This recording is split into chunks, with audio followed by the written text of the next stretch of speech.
All right, I'm doing this video because I can't get this Zach Bryan, Oklahoma trooper police stop out of my mind. And frankly, I'm pissed because, and Dakota's pissed too. Look at him. Well, Dakota can't be pissed. He's too nice of a dog. But seriously, I'm indignant. And every American should be too, because something I failed to mention in my last video where I was covering this Zach Bryan police stop is that he exemplified the textbook display of Stockholm syndrome, where a victim develops this like emotional attachment to an abuser, a captor, or somebody who, tormented them in some way. And that's what happened to this guy. He was psychologically tormented.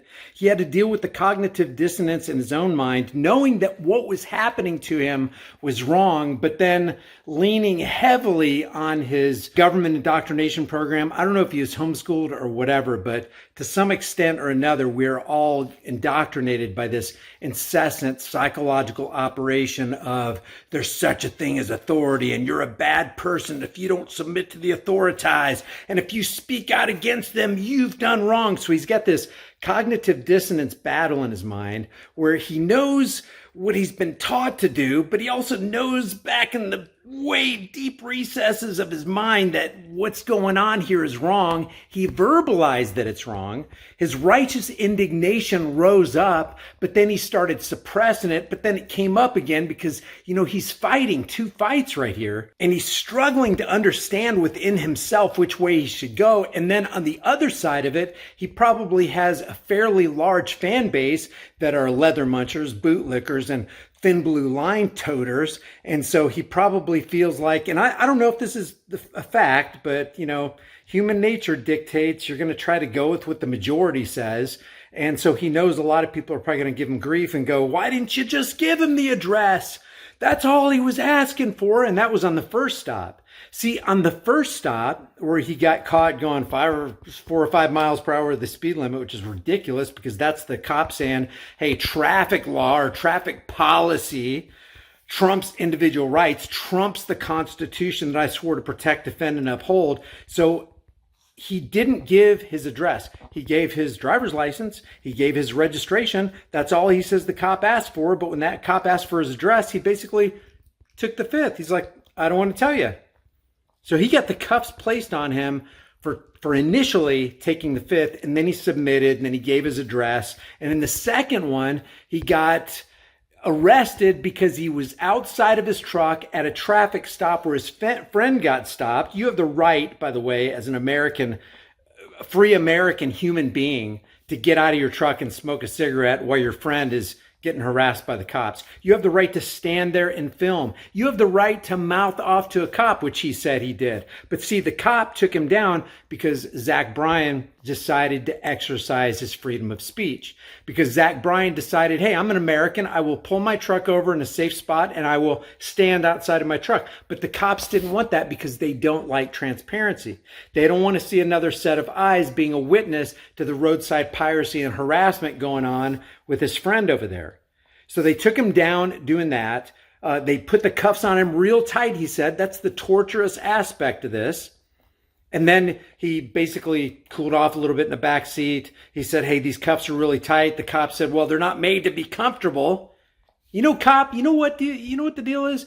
You're supposed to be protecting this guy's rights. And so I wanted to make this video because we need to walk around as the embodiment of the spirit of America.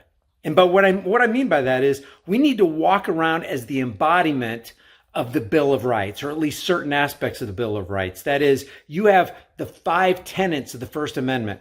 You have the right to religion, assembly, petition, press, speech. You have the right to keep and bear arms, which shall not be infringed. You have the right to call out standing armies, like the Third Amendment prohibits. You have the right to be secure in your person, houses, papers, and effects, like the Fourth Amendment says. You have the right to be silent, like the Fifth Amendment says. You should walk around as the embodiment of those. And when you see law enforcers who are supposed to be protecting those, doing the exact opposite, being the tyrants that they shouldn't be, the domestic terrorists they swore to protect you from, that's when you call them out. That's when you stand toe to toe. That's when you toe the line. That's when you draw the line. You say, you don't come past this.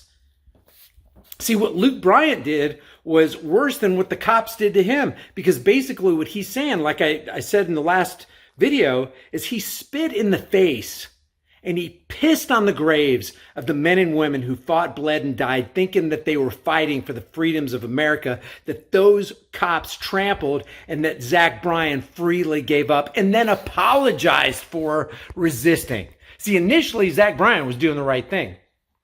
He was speaking up against tyranny. He was basically the embodiment of the Declaration of Independence, which is a declaration against the King of Great Britain. He became, just for a moment, he was the embodiment of that, but then he backed down. Then he thought, man, what would my constituency say? Because they really like the thin blue line. And I'm kind of a bootlicker myself, so I better back down. I better shake that cop's hand. I better placate. I better lick some boots.